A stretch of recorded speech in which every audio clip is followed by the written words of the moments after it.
All right, Mississippi State's in the rearview mirror, and Arkansas is next up for LSU football as they continue to try to show all of us that they are a top 5 team, they are a college football playoff contender, and perhaps a national championship deserving football team. What's up, everybody? Welcome back to Game Time with John Eads. I'm your host, as always, John Eads. Another episode going down for you today to get you all set and ready for another big football weekend. Every weekend's a big football weekend, but I feel obliged to say the words big football weekend, even though you already know that it is.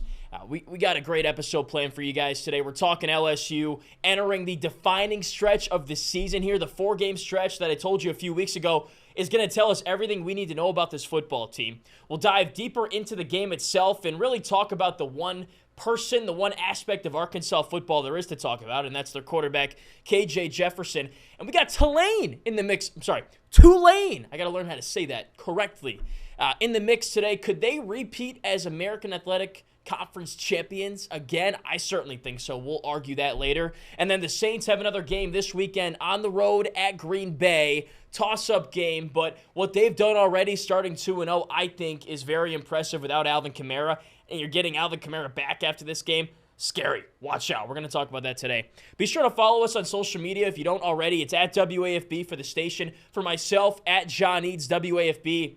Throughout the week, I post cut-ups of the episode. And during the game, I give you my instant thoughts and reactions on plays and whatever really comes to my mind. So I've got content not just on Tuesday and Thursday, but all week long. Even when I'm at the games, I'm posting things like who's injured that is practicing and warming up. You know, what are the fans saying? What's going on around the stadium? All of that is on my social media pages. So X, Instagram, make sure you follow all of those because we got plenty of content. All right, so do all that. Like the video, subscribe to the channel. This is where you can find them right here. The link will be there all episode long. And if you're on YouTube, you're in the right place. So throw us a subscribe while you're at it. All right, 4 topics as always. Let's jump in. LSU, 2-1, 1-0 in SEC play. Now they've got their SEC home opener against Arkansas this weekend. And if you were to tell me before the season that the spread would be about 18 points, which it is right now, I would have been like, you're kidding, right? But there's no way, because every game that these two teams have played in the past couple of years, every time that they've tangoed on the dance floor, it's been a really close game. I'm talking about the last 3 being within 3 points. So this is the beginning of a 4-game stretch right here, where I think we're going to learn everything we need to know about this LSU football team. Last week against Mississippi State, I didn't include in that stretch because I think 5 is not a stretch. That's just a journey, really. But we learned a lot from that game. And what we learned is that, hey, this team actually does have a lot of talent. They can pass the ball downfield. And this defense can get after a quarterback that can't move very well. So we did learn some in Starkville. We're going to learn more this weekend and even more after that with the next 3 games after Arkansas. Coming out of this stretch of games, we will know if this LSU team can compete for the SEC West, if they can compete for the SEC, and maybe even if they can compete for the national championship. So it starts with Arkansas this weekend, of course. A couple of numbers about this game, and I've told you these before, but I'll give you them again. The home team has lost the last 3 games in this series. So Arkansas has lost, 2 in a row at home to LSU, including last year, which was a very ugly game. And then LSU lost at home in 2021, 16-13. So each of the last 3 games have been very difficult games to watch for fans, and they've been very low scoring. So the spread this week, 18 points, when you keep this kind of stuff in mind, that's a little bit scary. So I'm certainly not putting any money on this game. I would suggest you don't either. If I'm picking one way or the other, I'd lean towards LSU covering this very gaudy spread, we'll call it, because they're just simply more talented. And Arkansas, I lost a lot of respect for them last week when they lost to BYU. And that was not a very good BYU team. Arkansas was an 8-point favorite at home against the Mormons. And they did not play well. They lost. They gave the game away, really, in the 4th quarter. Just didn't come out in the second half and hold on to a lead that they went into the locker room with. So it's going to be an ugly game. Supposed to be, at least. What I want to see is if LSU could just come out and dominate. Like, straight up just come out and smash these guys. The same way they did last week against Mississippi State. That was a 9-point spread, and a lot of people thought MSU, myself included, would cover and maybe even win that game. They didn't. LSU blew them out. Can you do it again the next week? That would tell me a lot about this team, especially against the dual threat quarterback, which we'll talk more about in the show, so stay tuned for that. So the next game, I don't want to get too far ahead. I just kind of want to lay out what this stretch is for you guys, is Ole Miss on the road. Should be a ranked Ole Miss team. We don't know a whole lot about them at this present time. They beat Tulane in New Orleans on the road in a very competitive game, which, 9 out of 10 times, maybe that game's a little bit closer than it was. It was 37-20, but it was a 20-17 game, Ole Miss winning in the fourth quarter. More on that later as well. But LSU specifically against Ole Miss, the away team, 2-8 in the last 10 games, 1-9 against the spread. So the away team has not played well recently. I mean, the past decade, not even recently, I guess historically we could call it at that point. So that's going to tell me a lot. If LSU can then, after playing a team in Arkansas where they've played them very ugly and poor the past couple of years, they can go to Ole Miss as the away team and kind of rewrite that history and do away with that narrative, ball it up and throw it in the trash can. That would be impressive. And we'll learn a lot about Ole Miss this weekend. They play Alabama. It's their first real big test, so stay tuned for that. We'll learn more and maybe have a better idea of what we're getting in a matchup against Ole Miss. Next, on the road at Missouri, back-to-back road games. The only time this year I'm pretty sure LSU goes on the road back-to-back. It's the meat of the schedule right here, basically. So they lost on the road at Missouri in 2020, the COVID season, obviously a tough year for LSU. They're a tough couple of years for LSU under Coach O after that national championship. Hey, this Missouri team's really good. I've told you that for weeks. I told you that before they upset Kansas State, and they did that. Top 15 team behind a 61-yard field goal. So they're a team that's not going to make a lot of mistakes, and if you make mistakes, they'll make you pay. So Missouri's really solid. I know that they're not necessarily elite, and they haven't been for a long time, but they're capable of beating you at home. So that would be impressive. They can go win, win, win, including back-to-back road games. And then you finish it up with Auburn at home on October 14th. Some numbers here. The away team has won 3 of the last 5. Auburn's the away team. And they're off to a 3-0 start, but they haven't necessarily beaten anybody that, impresses me. You know what I'm saying? So they've played UMass. They've gone on the road at Cal, and they won there 14-10. Ugh, ugly. And then they beat Samford. So they've got Texas A&M this weekend. So we'll know more about Auburn this weekend under Hugh Freeze, his first year there. And then Peyton Thorne at quarterback, the transfer from MSU. I'll be tuned into that game because I don't know enough about Ole Miss. I don't know enough about Auburn to give you guys a good read on what that game's shaping up to be. But look, if LSU goes 4-0 in this stretch, this is a top 10 team. That's a fact. Maybe a top 5 team. They're right there in the college football playoff discussion for sure as a one-loss team. And if Florida State beats Clemson this weekend, that one loss is going to look a lot better than it does right now, which it looks good. I mean, FSU's a top 5 team, but it'll look even better if they go beat them. So after that, you've got Army, bye week, Alabama on the road, Florida at home, Georgia State, Texas A&M. We will know going into these games what kind of team this is. Is this team capable of winning and competing in those tough games to end the season? So that's why this is the defining stretch. 2-1 right now. You go 4-0. You're 6-1. You're a top 5 team. You've got high expectations, and people are talking about you as a college football playoff team. So let's see what LSU does in this 4-stretch period of games with no bye weeks in between. If they rattle off 4 wins, this team is everything we thought they would be coming into the season. So stay tuned and watch the game this weekend. We'll get our first indication. So getting into that Arkansas game that kicks off that defining stretch for LSU, there's one name you need to know on the Arkansas side of things. There's not many to know, and this team is, I mean, I got a buddy of mine who covers this team for a TV station there in Fayetteville, and he even says this team is, I'm not going to give you a name because I don't want to out him. I will give you this name, though, KJ Jefferson. That's the guy you got to know for Arkansas. That's the one guy on the Razorbacks team that could really hurt you and fuel an upset and fuel a performance that will have the Razorbacks covering in this game. LSU's seen one dual-threat quarterback this year. It was Jordan Travis, I guess 2, but, one that you know about. Grambling State had a dual-threat quarterback too. But Jordan Travis, of course, Florida State, gave LSU fits defensively. The way he moved around the pocket, the way he extended plays. That was a tough matchup for this defense. Athletically, they couldn't match. Schematically, they didn't match. So last week, they played a guy, I've used this reference before today, for Will Rogers. You played a quarterback that was wearing high heels. You ever run in high heels? I haven't, but I haven't seen many women run in high heels unless it's, Greek life and you're rushing sororities and you got to go from one house to the other. If you are, you're not running very fast, okay? So Will Rogers, the point here is that he's not a dual-threat quarterback. So when he got out of the pocket, Savion Jones got there for a sack. Major Burns was there for a sack. Harold Perkins wrapped him up for a sack.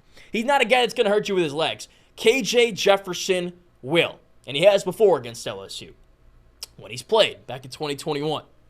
Second team All-SEC quarterback preseason because he can pass for 2,500 yards. He's done that the past 2 seasons, but he can also run for 600 or more yards as well. So dual threat in every sense of the imagination, every sense of that word and descriptor there.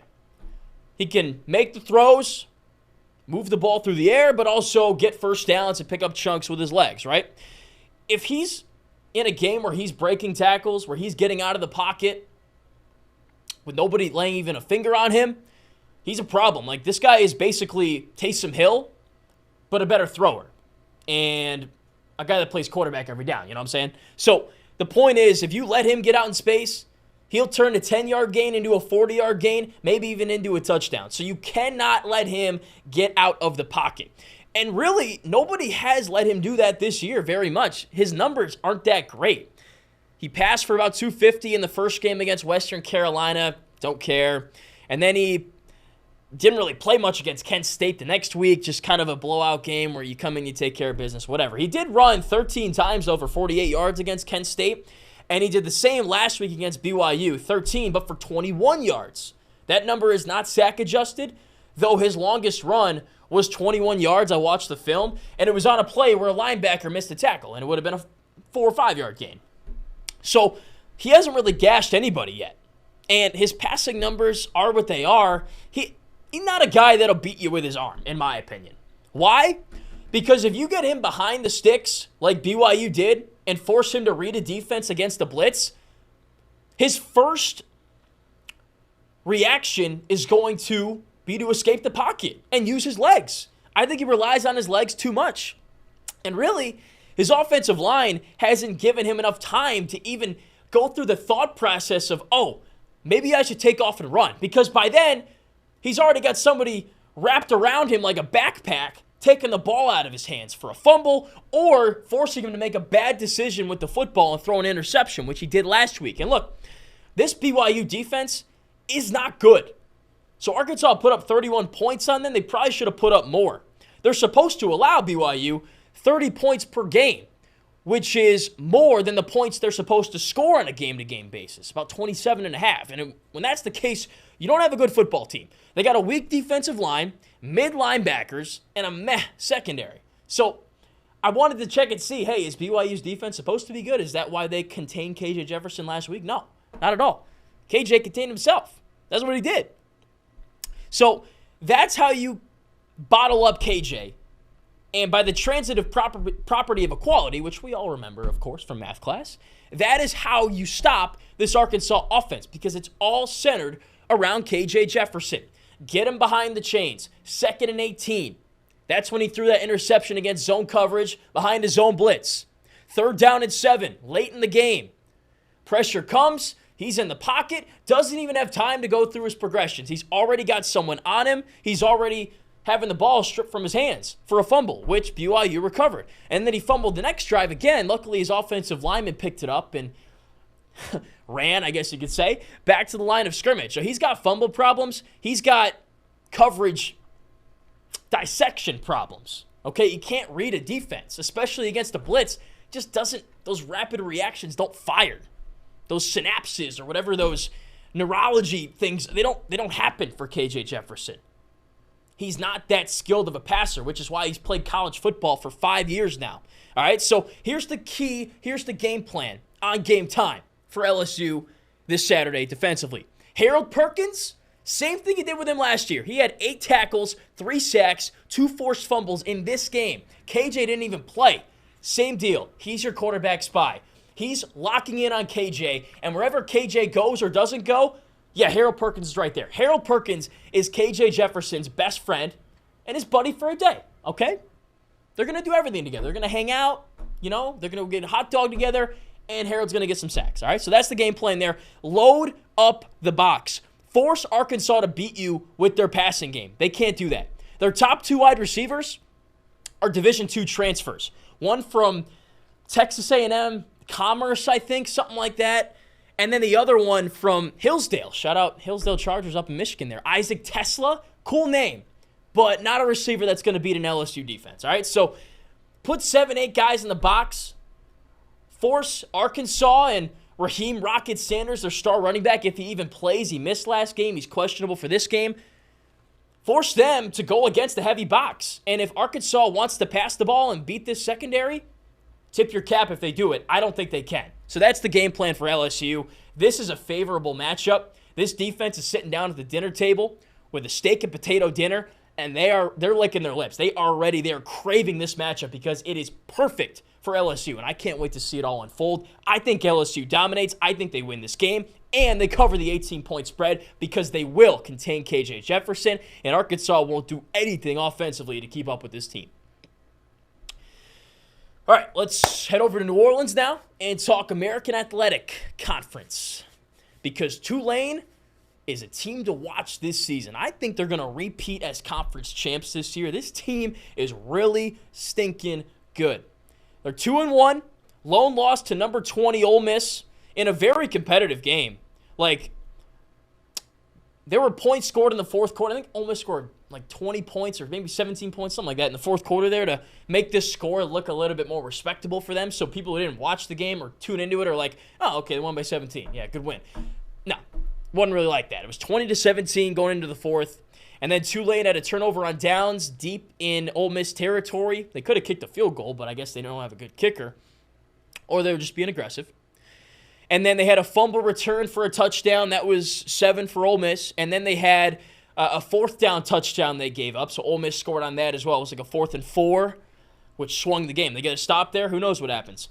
On top of that, Michael Pratt, Tulane's star quarterback, he didn't even play in this game. It was Kai Horton.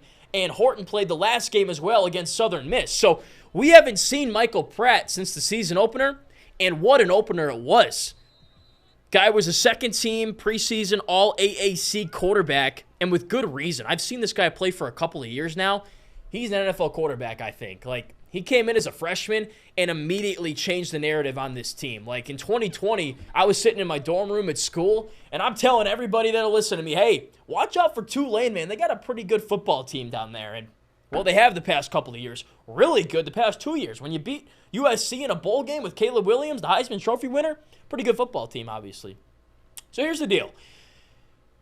Pratt played in the season opener against South Alabama, and they won 37-17. And that score is looking really good because if you weren't paying attention last weekend, the Jaguars there, they went to Stillwater, where Oklahoma State plays, and wiped the floor with them. 33-7. South Alabama beat Oklahoma State. I'll say it again.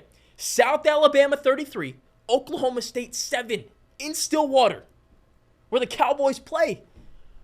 Like, some people had Oklahoma State. I had Oklahoma State winning 8 or 9 games this year. Some people had them winning the Big 12. How does that happen? So, that win's looking really good. And in that win against South Alabama for Tulane, Pratt was near perfect. 14 of 15 passing for 294 yards, 4 touchdowns. Those passing touchdowns to 3 different receivers. Like, what a game. I think if you play that Ole Miss game over again, maybe Tulane wins it. And they're 3-0 right now, not 2-1. So this is a really good football team. They beat Southern Miss too, 21-3 again with the backup quarterback. Like, they're dominating on teams without being at full strength. So I can't even imagine what they're going to do when Pratt comes back.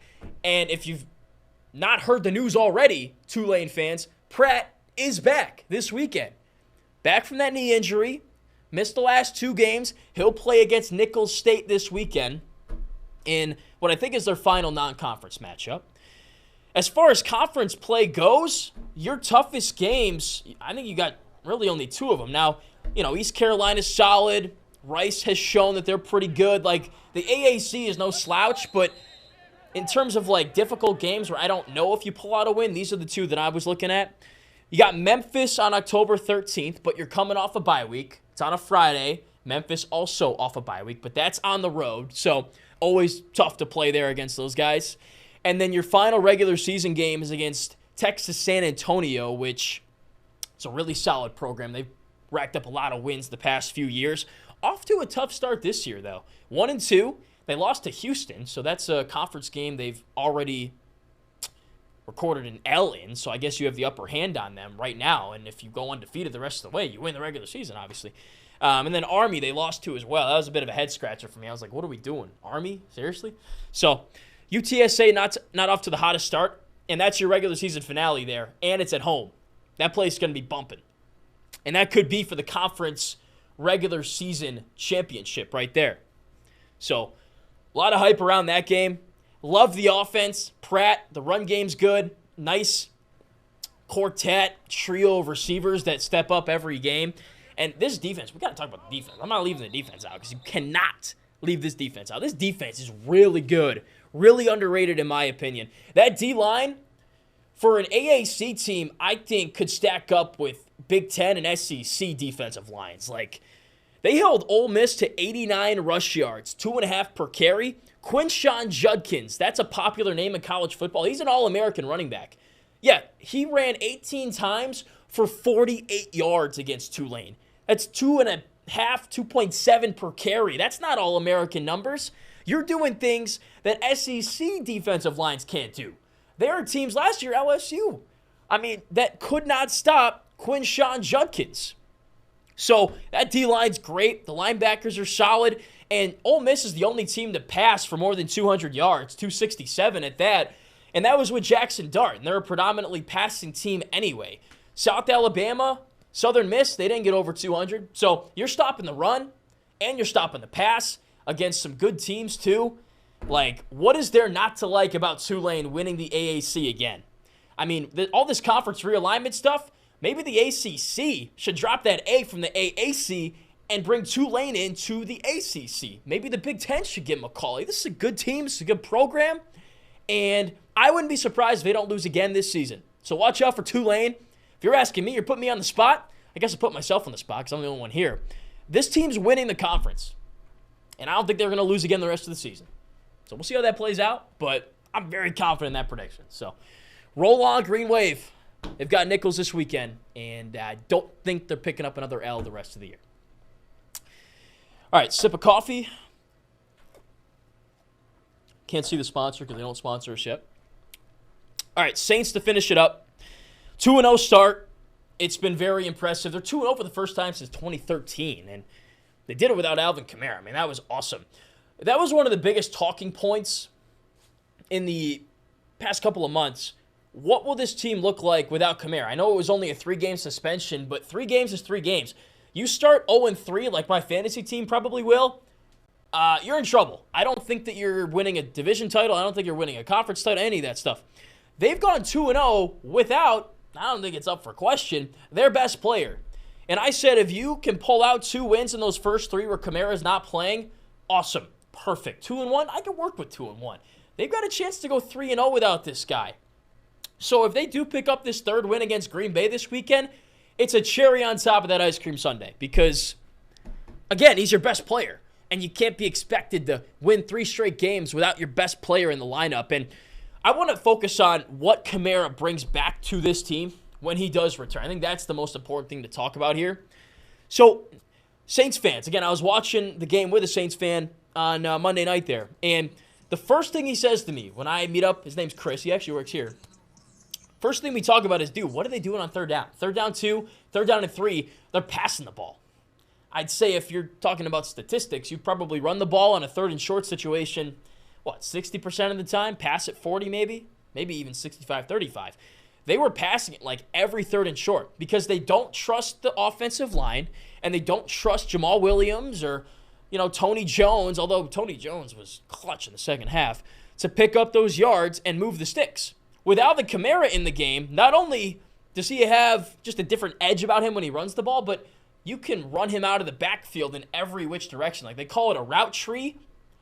It's like a pine tree. And pine trees have branches on, like, every level. That's the versatility you get with Alvin Kamara. He can go this way. He can go this way. He can go that way. Like, it's literally like this banner right here. Like, this is what he can do, where these arrows go every direction. You can't stop Alvin Kamara. And when he comes back, you can't stop the New Orleans offense, in my opinion, because they don't have a dynamic talent at running back. When you've got a running back like a Tony Pollard or Josh Jacobs, that kind of guy who can, Raheem Mostert, who can take a handoff and run, really just take it to the house, 40 yards, but also catch a route out of the backfield for 10 or 15, maybe even more. I mean, look at the Dolphins' offense. RPOs, slants, flat plays right behind that. Like, that is a tough offense to stop. And the way that the Saints have passed the ball, the way that they've accumulated talent at the wide receiver positions, whether it be by drafting or picking up guys in free agency or Michael Thomas deciding that he's actually not hurt this year, like, they've got options. And Carr has spread the ball around to everybody. Juwan Johnson, Rashid Shaheed, Michael Thomas, Chris Olave, so many different guys. Now you factor in an Alvin Kamara out of the backfield. How you game planning for that? You're moving a linebacker to cover him, middle of the field's wide open. You don't send the linebacker, he's wide open in the flat. And then Derek Carr is leading the orchestra at quarterback. So, I mean, you start 3-0, this might be a 13-14 win team when Kamara gets back. And it's just because of that offense, man. Like, Kamara's been in this league for a long time. I'll give you some perspective here. He's run for 700 or more yards in each of the last 6 seasons since 2017. 4.5 per carry. And he's had better years than others. That's kind of weighing that number down. Like, some years he ran for 6 or 7 per carry. 57 receptions last season for about 500 yards. Over 8 per catch. Like, that's the difference. Jamal Williams, he probably wouldn't even top 100. Kendre Miller wasn't a big receiver in college. Tony Jones, not much of a receiver. That guy is a bowling ball. He should be used as a bowling ball. He's a very good bowling ball. But Kamara is a dual threat running back. And that's kind of a phrase you don't say very often because not many guys can do that at an elite level, but that's what Kamara does. I'm telling you guys, like, if you're game planning to stop the Saints with a talent like Kamara back, the way he runs and receives, it's going to be very, very difficult. And if you couldn't stop the Saints already, in the case of Tennessee, in the case of Carolina, good luck when Kamara's back. So I'm really drinking the Kool-Aid right now on this Saints team because they're winning without Kamara. They get Kamara back. I'm telling you, this offense will be a well-oiled machine that not many other teams will be able to stop. So let's get through one final game here at Green Bay. It's going to be tough. They got a good defense. The offense played pretty well, too. Aaron Jones, questionable in this one. If he plays, that's not good for my fantasy team, but it's also not good for the Saints because he's a really good player. But it's still a winnable game, and I think every game will be winnable when Kamara gets back. So last game, we'll get through it, and then the hype is just building with this team at full strength because they've won already, they've got talent, they've avoided injuries, and the team just looks really good in my opinion. So Alvin Kamara back in 2 weeks. We'll talk then. And I can't wait to watch the Saints offense when he's back into the mix. It's going to be fun to watch. All right, good episode. Again, be sure to like and subscribe. Follow me on the socials at John Eads, WAFB. LSU and Arkansas going down Saturday night right here in Death Valley. Tulane, as I said, as Nichols. And then the Saints play on Sunday at Green Bay. So great slate of football as it always is. Hope you guys enjoyed the episode. Stay tuned to the social pages. I hope you do follow them because we'll have content during the weekend. And, of course, we'll be back next Tuesday to wrap things up. So tune in next week. We'll have more content for you guys, of course. And we're not even at the midway point of football season, and it's already been super electric. So stay tuned. Go to this website for all the episodes. Hit up our playlist on the YouTube page. Thanks so much for tuning in. We'll catch you next week.